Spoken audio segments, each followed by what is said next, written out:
Iran asks US to lift blockade, warns of response if piracy continues. Macron wants full reopening of Strait in coming days and weeks. Turkey, Germany agree to demining missions Tehran, Ankara. As a blockade of the Strait of Hormuz by the US and Iran led to energy shortages, efforts were afoot to restore freedom of navigation in the vital maritime route, with multiple countries offering to demine the strait once peace was restored. And US President Donald Trump's decision to abruptly cancel a previously confirmed visit by his envoys to Islamabad underscores a defining feature of the current crisis. And diplomacy that advances and retreats at the speed of presidential messaging. Until this latest move, Washington had been sending mixed but cautiously constructive signals. And back-channel contacts and Pakistan's mediation had raised the possibility of direct engagement in Islamabad, potentially involving Iranian Foreign Minister Abbas Araghchi. And US President Donald Trump and First Lady Melania Trump were rushed out of the White House Correspondents Association dinner by Secret Service agents on Saturday night after a man armed with a shotgun tried to breach security. Officials said a man armed with a shotgun fired at a Secret Service agent, an FBI official told Reuters. The agent was hit in an area covered by protective gear and not harmed, the official said. United States President Donald Trump has been evacuated from the White House Correspondents' Dinner at a hotel in Washington, D.C. by his Secret Service agents. The evacuation on Saturday evening came after loud sounds were heard inside the banquet hall of the Washington Hilton, where the event was taking place. And Anthropic's new Mythos model, promoted as a powerful tool for identifying software vulnerabilities, is facing questions after reports that unauthorized users gained access to the preview system. The company had limited Mythos availability to select organizations under a program called Project Glasswing, allowing partners to test the model for security use cases. Researchers at Northwestern University have developed a new fuel cell that uses naturally occurring soil bacteria to generate electricity for underground sensors. The device is about the size of a paperback book and is designed to power low-energy systems such as agricultural monitoring sensors without relying on batteries or solar panels. At least 14 people were killed and at least 38 wounded, including 5 children, after a bomb tore apart a busy road in southwestern Colombia, according to local authorities. The incident was part of a wave of terror attacks this weekend, Colombian officials also said, as deadly violence resurges in the country. Samsung's mobile division could record its first ever annual loss in 2026 as rising memory costs, stronger competition and pressure across product categories weigh on the business, according to a report from Sami Guru. The report said Samsung Mobile chief TM Rowe told company leaders that the MX business could lose money this year. And Donald Trump cancelled a planned trip by US officials to Pakistan for talks on the Iran war on Saturday, shortly after Tehran's delegation had left Islamabad. The US president said Special Envoy Steve Witkoff and son-in-law Jared Kushner would be wasting too much time, adding that if Iran wanted to talk, all they have to do is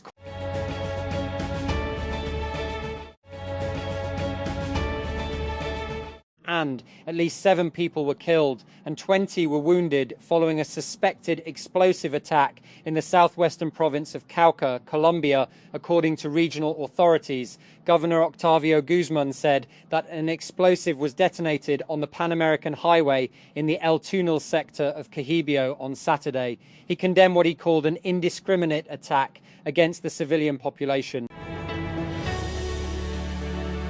In a recent experiment, Anthropic created a classified marketplace where AI agents represented both buyers and sellers, striking real deals for real goods and real money. The company admitted this test, which it called Project Deal, was only a pilot experiment with a self-selected participant pool of 69 Anthropic employees who were given a budget of $100 paid out via gift cards to buy stuff from their co-workers. Scientists have discovered dinosaur footprints along South Africa's coastline, offering new evidence that dinosaurs continued to live in southern Africa long after massive volcanic eruptions reshaped the region around 182 million years ago. Southern Africa is known for its rich fossil history, particularly in the Karoo Basin. However, after widespread lava flows covered much of the basin, the fossil record becomes noticeably quiet during the Jurassic period. The new discovery is helping to fill this long-standing gap. And a new global ranking has revealed the world's richest countries for 2026. But this time, the list is not based only on GDP. According to travel insurance comparison site HelloSafe, its prosperity index combines GDP and GNI with quality of life indicators such as income equality, poverty rates, and the Human Development Index, HDI. And the flash mob descended on Brisbane City Square wearing double denim and blonde wigs in the style of a legendary Australian singer as they danced with wild abandon to one of his 1980s hits. In an unlikely pairing, pro-Palestinian protesters have adopted John Farnham's song Two Strong Hearts as an unofficial anthem because its lyrics bear a coincidental resemblance to a political slogan recently banned by the state government in northeastern Australia. Tehran, Iran's authorities and state media project that they are less interested than before the war in negotiations with the United States if they go beyond their accepted terms, as mediated talks failed to materialize in Pakistan. Foreign Minister Abbas Araghchi met senior Pakistani officials in Islamabad on Saturday and left for Oman to be later bound for Russia. The top diplomat, who was not joined by Parliament Speaker Mohammad Bagher Ghalibaf like in a previous round of negotiations earlier this month, said he was yet to see if the US is truly serious about diplomacy. A United States federal court has blocked the administration of United States President Donald Trump from deporting a woman and her 5 children following their release from immigration detention. Hayam El-Gamal and her 5 children, ranging in age from 5 to 18 years old, had been held for 10 months prior to their release earlier this week following a judge's order. They had been held in detention for the longest of any known family during Trump's second term in office. And divisions are widening within NATO. US President Donald Trump is furious after a refusal by European member states to join the US-Israeli war on Iran. Maine Governor Janet Mills has vetoed a bill that would have temporarily brought permits for new data centres to a halt. If it had become law, LD 307 would have imposed the country's first statewide moratorium on new data centres, lasting in this case until November 1, 2027. The bill also called for the creation of a 13-person council to study and make recommendations on data centre construction. And Hungary's outgoing Prime Minister Viktor Orban has said he will not take up his seat in Parliament after his party was defeated in a landslide that ended his 16-year rule. I am now needed not in Parliament but in the reorganisation of the patriotic movement, he said in a video statement released on social media on Saturday evening. Arsenal returned to the top of the Premier League as Eberechi Eze's Thunderbolt sealed a tense 1-0 win against Newcastle. For the first time since October, Arsenal had started a league game out of pole position after Manchester City's 1-0 win at Burnley on Wednesday sent them to the summit. United States President Donald Trump has announced that his envoys would not be traveling to Pakistan for talks with Iranian officials after Foreign Minister Abbas Araghchi left the country.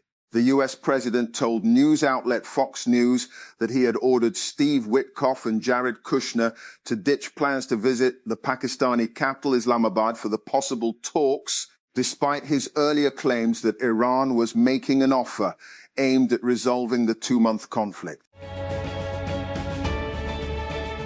hours after an Iranian delegation departed Islamabad, Prime Minister Shehbaz Sharif on Saturday spoke with Iranian President Masoud Pezeshkian and said that Pakistan was committed to serving as an honest and sincere facilitator.